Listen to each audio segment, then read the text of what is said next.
할렐루야. 네, 수요일 새벽입니다. 또 이 새벽 가운데 함께 또 말씀과 기도하며 또 주님 앞에 나아가는 귀하고 복된 시간 되기를 주의 이름으로 축원합니다. 아멘. 오늘 하나님 주신 말씀 함께 보도록 하겠습니다. 디모데 전서 6장 1절부터 10절까지의 말씀입니다. 제가 가지고 있는 신약 성경으로는 341페이지 2페이지에 있습니다.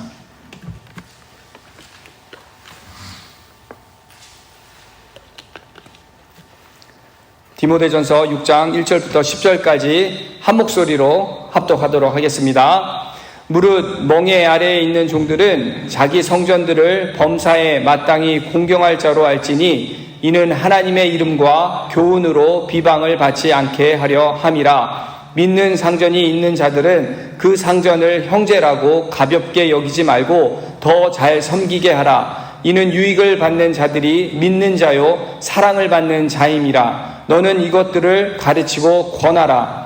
누구든지 다른 교훈을 하며 바른 말 곧 우리 주 예수 그리스도의 말씀과 경건에 관한 교훈을 따르지 아니하면 그는 교만하여 아무것도 알지 못하고 변론과 언쟁을 좋아하는 자니 이로써 투기와 분쟁과 비방과 악한 생각이 나며 마음이 부패하여지고 진리를 잃어버려 경건을 이익의 망도로 생각하는 자들의 다툼이 일어나느니라. 그러나 자족하는 마음이 있으면 경건은 큰 이익이 되느니라. 우리가 세상에 아무것도 가지고 온 것이 없음에 또한 아무것도 가지고 가지 못하리니 우리가 먹을 것과 입을 것이 있은즉 족한 줄로 알 것이니라. 부하려 하는 자들은 시험과 올무와 여러 가지 어리석고 해로운 욕심에 떨어지나니 곧 사람으로 파멸과 멸망에 빠지게 하는 것이라. 돈을 사랑함이 일만 악의 뿌리가 되나니 이것을 탐내는 자들은 미혹을 받아 믿음에서 떠나 많은 근심으로써 자기를 찔렀도다. 아멘. 네, 오늘은 세 가지 삶이라는 제목과 함께 말씀을 나눠보도록 하겠습니다. 여러분, 사람에게 세 가지 삶이 있다라고 하는데요. 그 세 가지 삶이 무엇인지 혹시 아십니까? 네. 첫 번째는 공적인 삶을 말을 합니다. 그리고 두 번째는 사적인 삶, 그리고 세 번째는 비밀적인 삶이라고 말을 하는데요. 첫 번째 이 공적인 삶이란 학교나 생활이나 또는 교회 생활에서 이렇게 공개되어 있는 삶을 말을 합니다. 두 번째 이런 사적인 삶은 친구를 만나거나 취미 생활을 하거나 여가 활동을 하는 등 공적인 삶을 제외한 그러한 개인적인 삶을 말을 하는데요. 그렇다면 이 세 번째는 비밀적인 삶이라고 말을 하는데 일명 사생활이라고 얘기를 합니다. 그렇다면 개인적인 삶과 이 비밀적인 삶의 차이가 무엇일까요? 그리고 또 이 차이가 있다면 그 이 두 삶을 구분짓는 기준은 무엇이 될까요? 이 두 삶을 구분짓는 기준을 생각을 해보면 굉장히 간단합니다. 여러분 모두가 지금 스마트폰을 다 가지고 계시잖아요. 요즘 이 폰 자체를 갖고 계시지 않은 분이 없을 텐데 이 스마트폰이 두 삶을 구분짓는 기준이 될 수 있다라고 말을 합니다. 지금 바로 여러분들 휴대폰의 그 비밀번호를 열어서 아무에게나 내 휴대폰을 공개할 수 있다면 이것은 개인적인 삶이 될 수 있고 그렇지 못하면 비밀적인 삶이 될 수가 있다라고 말을 합니다. 대부분 사람들이 그게 어렵겠어? 당연히 이렇게 비번 풀어서 내가 보여줄 수 있지 이렇게 말을 할 수 있을 텐데요. 자신의 그 휴대폰에 들어있는 정보들 전화 기록이라든가 문자, 이메일, 카톡 메시지 또는 은행 정보까지 당당하게 이렇게 떳떳하게 공개할 수가 있고 그리고 공개해서는 전혀 문제가 일어나지 않는다라고 생각을 하면 그러면 개인적인 삶이 된다라는 겁니다. 그런데 공개를 해서 보여줬을 때 나 자신이나 아니면 상대방에게 심각한 데미지를 입힌다든지 아니면 공개 후에는 전혀 이렇게 회복이 불가능하게 된다면 그것은 비밀적인 삶이라고 말을 할 수 있다라고 하는데요. 예를 들자면 카톡으로 누군가와 이렇게 대화를 주고받았는데 이 대화 속에 남을 비방하거나 모함하는 내용이 있다면 휴대폰을 절대로 공개할 수가 없을 겁니다. 만약에 그렇게 공개를 하게 되면 관련된 사람들과의 관계가 깨질 수가 있고, 그리고 심각한 문제라면 회복 불가능한 그러한 상황까지도 갈 수가 있다는 것이죠. 또 이런 경우도 있습니다. 티네이저 자녀를 둔 부모들 입장에서는 자녀들이 부모에게 휴대폰을 공개하지 못하면 그러면 큰일 난다라고 생각을 할 수가 있죠. 사실 이 티네이저를 키우는 저도 부모 입장에서 보면 아이가 투명하기를 원하는데 어쩔 때는 아이가 숨기기도 하고 그 비밀을 감추려고 하는 그러한 경우가 있다라는 것이죠.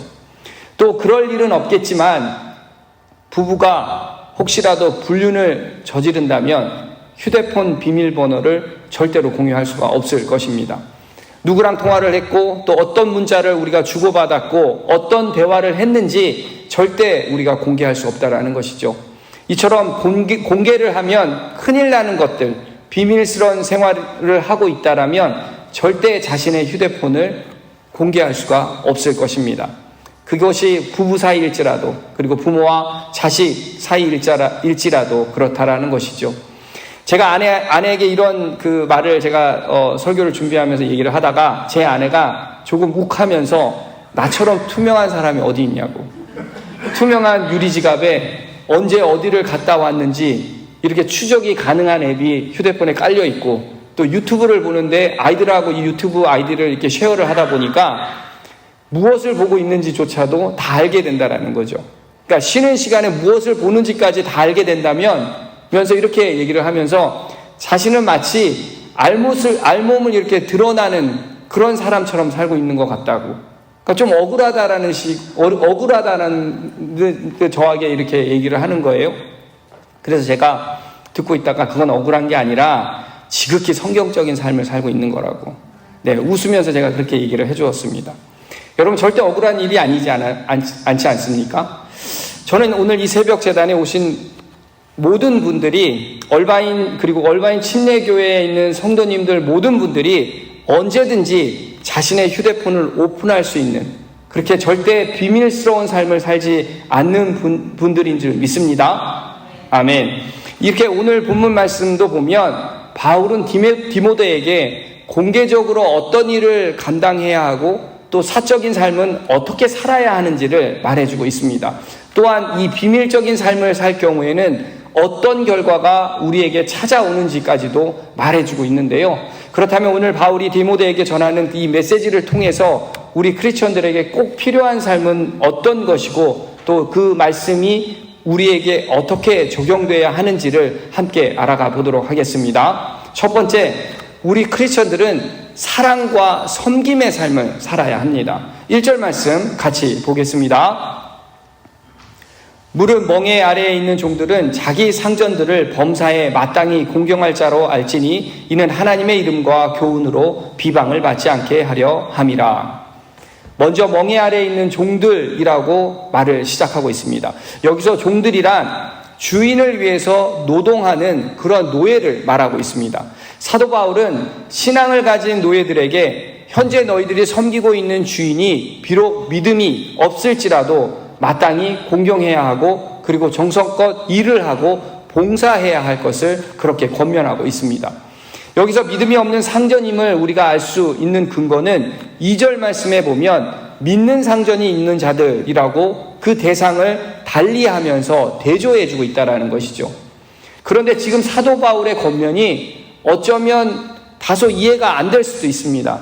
왜냐하면 사도 바울은 모든 인간은 하나님의 형상으로 지어졌고 그리스도 안에서는 종과 상전이 구분될 수 없음을 누구도 잘 알고 있었을 텐데, 누구보다도 그렇게 잘 알고 있었을 텐데 노예제도가 당연한 것처럼 말하는 것으로 보여지니까 어쩌면 이렇게 쉽게 납득이 되지 않을 수도 있습니다. 사실 당시 이 시대적으로 볼 때 노예들은 자발적으로 노예가 된 것이 아니라 전쟁의 포로나 채무를 이행하지 못해서 어쩔 수 없이 노예가 된 사람들이 많았습니다. 당시 인구의 3분의 1이 노예였다라고 하는데요. 한 집에 1명 아니면 2명 정도는 노예가 있을 정도로 이렇게 노예라는 신분은 굉장히 흔했었습니다. 그러다 보니까 노예라는 신분은 마치 가축처럼 사고 파는 그렇게 취급을 당할 수밖에 없었다라는 것이죠. 만약 사도 바울이 이런 시대적 흐름에 맞게 노예 제도를 인정하고자 이렇게 말을 했다라면 더더욱 사도로서 적절치 않은 그런 말이라고 우리가 생각할 수가 있을 것입니다. 하지만 사도 바울은 지금 이 세상만을 바라보지 말 것을 그렇게 주문하고 있습니다. 당시 노예 제도를 사회의 모순이라고 생각하고 그 사회를 바꾸려고 노력했던 것이 아니라 그리스도 안에서 믿음과 사랑과 그 섬김으로 극복해야 할 것을 강조하고 있다라는 것이죠. 진정으로 주님을 우리가 믿고 하늘나라의 그 시민권자로 우리가 살아간다면 잠시 머물다가 갈 그 인생이 이 땅에 우리가 얽매이지 말아야 하는 것이고 영원한 소망을 풀고 지금 자신에게 주어진 그 직분을 최선을 다해서 감당하라고 그렇게 권고하고 있다는 것입니다. 여러분, 오늘날 우리들에게도 반드시 적용돼야 된다는 말씀이라고 생각을 하는데요. 사실 미국과 한국을 이렇게 들여다보면 하나님의 정의를 앞세워서 폭력을 행사하면서 그 현재의 질서를 파괴하려고 하는, 그렇게 행하려고 하는 일들이 종종 일어나고 있음을 우리가 언론을 통해서도 이렇게 접하게 됩니다. 물론 부당하고 불합리한 것이 있고 당연히 그렇게 개혁이 되어야 하고 변화가 되어야 되는 것도 맞는 얘기죠. 하지만 여러분, 당장 그 모순을 우리가 개혁하려고 질서를 만약에 흔들다거나 그렇게 되면 오히려 복음을 전하는 것이 방해가 될 수가 있습니다. 만약에 그렇다라고 하면 우리는 반드시 멈춰야 한다라는 것이죠. 세상 사람들이 우리를 보고 믿는 사람들이 더 했으면 더 했지 덜 하지 않네, 만약에 이렇게 말을 한다면 우리는 그것을 멈춰야 하는 것입니다. 사실 이 땅의 제도나 법과 질서는 절대 완전한 것이 아니기 때문에 시간이 지나면 언젠가는 역사 속으로 사라지게 된다는 것이죠. 우리가 하나님 말씀 외에는 그 어느 것도 영원한 것이 없기에 우리는 당연히 사라질 것이라는 것을 알고 그렇게 살아가야 한다는 것입니다. 그리고 이 땅의 권위는 하나님으로부터 온 것이죠. 우리가 원하지 않고 우리가 바라고 있는 그러한 리더상이 아니더라도 그 리더는 하나님이 분명히 세워주셨다라는 것입니다. 여러분, 그래서 사도 바울은 로마서 13장 1절과 2절 말씀에 이렇게 말하고 있죠. 각 사람은 위에 있는 권세들에게 복종하라. 권세는 하나님으로부터 나지 않음이 없나니 모든 권세는 다 하나님께서 정하신 바라. 그러므로 권세를 거스리는 자는 하나님의 명을 거스림이니 거스리는 자들은 심판을 자취하리라. 그렇게 여러분, 우리가 불합리한 법과 질서가 우리에게 있다 하더라도 때론 참고 인내하며 그것을 순응해야 한다는 것입니다. 그리고 우리에게 최선의 직분에 우리가 있다면 최선을 다하는 삶을 우리가 그렇게 보여줘야 한다는 것이죠. 그래야 믿지 않는 사람들이 우리의 모습을 보고 시험에 들지 않게 될 것이고, 또 언젠가 우리가 그 믿지 않는 사람들에게 복음을 전할 때에 그들이 그 복음을 듣고 받아들일 수 있게 된다는 것이죠. 우리가 그 기회를 잃어버릴 것인지 아니면 우리가 그 기회를 찾고 기다릴 것인지는 우리의 몫이라는 것입니다. 바로 이러한 모습이 우리 크리스천들에게 필요한 삶이라고 그렇게 저는 생각을 합니다. 여러분, 이렇게 사도 바울은 믿지 않는 상전을 둔 종들에게 권면하면서 바로 믿는 상전을 둔 종들을 그렇게 권면하고 있는데요. 2절 말씀을 함께 보겠습니다.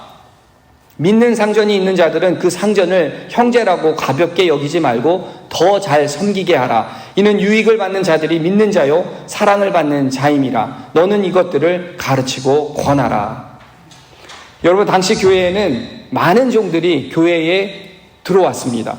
그들은 갈라디아서 3장 28절의 말씀, 복음 안에서는 종과 자유인의 구분 없이 모두가 형제라는 말을 오해하고 교회에 가면 상전이나 종이나 모두가 동일한 형제가 될 것이라고 그렇게 착각을 했습니다.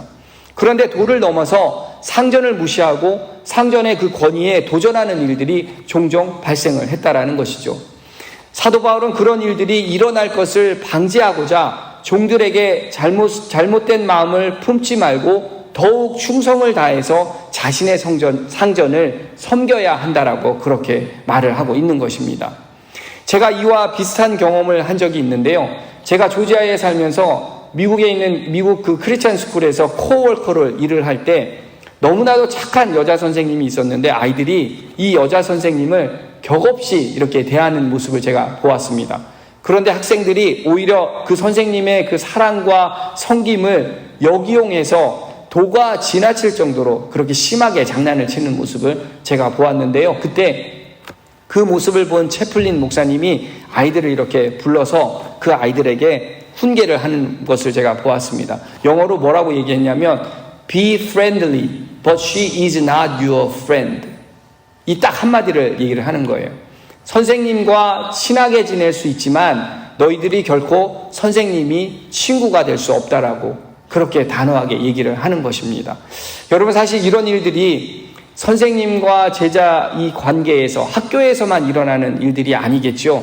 교회에도 보면 목회자와 성도들 간에, 그리고 목회자 사이에서도 또 성도와 성도들 간에 이 사랑과 섬김을 잘못 이해해서 그 선을 넘어 그릇된 행동을 하는 일들이 종종 일어나고 있습니다. 오히려 가까우면 가까울수록 우리가 예의를 지켜야 함에도 그렇게 하지 않았을 때 문제가 일어난다라는 것이죠. 그렇게 이 믿음을 지닌 사람들 사이에서도 서로 리스펙트하며 그렇게 살아가야 하는 것이고, 교회 안에 정해진 원칙과 질서를 잘 지켜나갈 때에 사랑과 섬김은 잘 작동하게 되는 것이고, 그리고 공동체는 더욱 건강하고 그렇게 단단해져 나간다라는 것입니다. 여러분, 이처럼 크리스천은 사랑과 섬김의 그 삶을 살아가야 합니다. 그리고 두 번째는 바른 진리와 경건을 배우는 삶을 살아가야 한다라고 그렇게 강조하고 있는데요. 3절부터 5절까지의 말씀 우리 함께 읽어보도록 하겠습니다. 시작. 누구든지 다른 교훈을 하며 바른 말 곧 우리 주 예수 그리스도의 말씀과 경건에 관한 교훈을 따르지 아니하면 그는 교만하여 아무것도 알지 못하고 변론과 언쟁을 좋아하는 자니 이로써 투기와 분쟁과 비방과 악한 생각이 나며 마음이 부패하여지고 진리를 잃어버려 경건을 이익의 방도로 생각하는 자들의 다툼이 일어나느니라. 아멘. 바울은 서신을 마무리하기 전에 에베소 교회에 있는 가장 큰 문제, 거짓 교사들 때문에 일어났던 이 혼란을 정리하기를 원했습니다. 바울은 이단들이 이렇게 설파했던 그 다른 교훈을 언급하면서 말씀을 따르지 않는 이들에게 경고하고 있는 것인데요. 예수 그리스도의 그 말씀과 경건에 관한 이 교훈과 다르다면 그것은 바로 헛된 변론과 언쟁밖에 되지 못한다라고 그렇게 말을 하고 있는 것입니다. 아무리 지식적으로 뛰어나고 그리고 논리적이고 실리적인 주장을 한다 하더라도 예수님과의 그 삶과 그리고 가르침이 다르다면 그것은 일말의 가치도 없는 헛소리라고 그렇게 사도 바울은 강조하면서 말을 하고 있다는 것입니다. 오히려 그런 주장은 그리스도 공동체에 유익을 주는 것이 아니기 때문에 해를 준다라고 여기는 것이죠. 투기와 분쟁, 그리고 비방과 악한 생각, 마음이 부패해져서 결국에는 경건이 떠나게 되고 어리석음과 그리고 다툼만 있게 된다라고 그렇게 말을 하고 있는 것입니다. 여러분, 성경은 우리들에게 일관되게 말을 해주고 있지요. 우주 만물의 주관자이신 하나님께서 천지 만물을 선하게 창조하셨지만 우리 인간이 타락해서 죄와 사망이 들어왔습니다. 그리고 이를 구원하기 위해서 아들 예수 그리스도를 이 땅에 보내주셨고, 또 예수 그리스도는 십자가를 지고 죽으시고 부활하시고 하늘에 올라가셔서 세상 마지막 때에 재림하실 텐데 그 시기는 하나님 외에는 아무도 모른다라는 것입니다. 그리고 오직 구원은 예수 그리스도를 믿는 믿음에서 얻어진다라고 그렇게 말을 하고 있는데요. 이 말씀에 위배되는 것이라면 그 아무리 좋은 교훈이라 하더라도 이단이고 사단의 가르침이라는 것입니다. 그렇게 여러분, 우리는 늘 하나님 말씀을 우리가 마음에 새기면서 진리는 하나밖에 없다라는 것을 우리는 반드시 기억해야 하는 것이고, 구원과 그 영생의 길도 오직 하나임을 우리가 깨닫고 어떤 거짓에도 우리가 흔들리지 않는 믿음이 우리에게 있어야 될 줄 믿습니다. 그리고 성경을 통해서 우리가 단순한 지식만을 얻는 것이 아니라 바른 진리와 그리고 경건을 배우는 우리들이 되어야 할 줄 믿습니다. 아멘. 이처럼 우리 크리스천들은 사랑과 섬김의 삶을 살아야 하고, 그리고 바른 진리와 경건의 삶을 우리가 성경을 통해서 그렇게 배워야 한다라고 성경은 말해주고 있습니다. 마지막 세 번째는 자족하는 삶을 살아야 한다라고 그렇게 권면하고 있는데요. 바울은 거짓 교사들을 교회에서 정리하고 난 이후에는 바른 복음을 가르치는 사역자로서 지켜야 하는 원칙을 디모데에게 이렇게 말해주고 있습니다. 6절 말씀 함께 보겠습니다.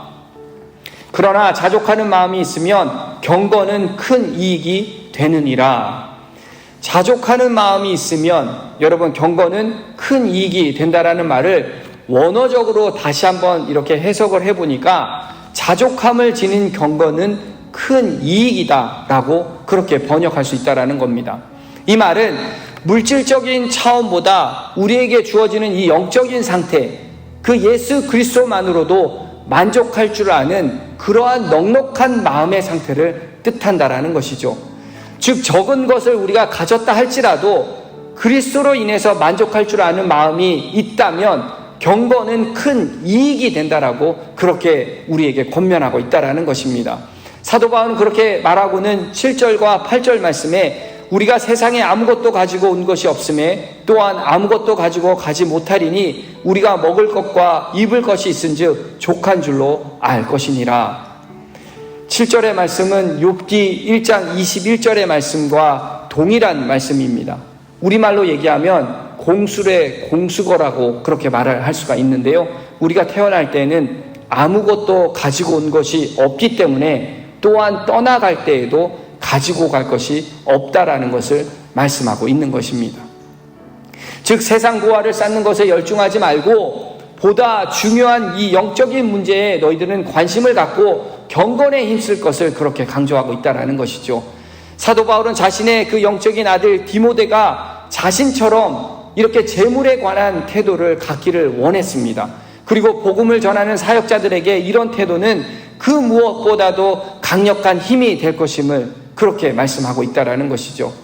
여러분, 바울은 바울 스스로가 그런 삶을 살았기에 디모데에게 자신 있게 그렇게 말을 할 수가 있었다라는 것입니다.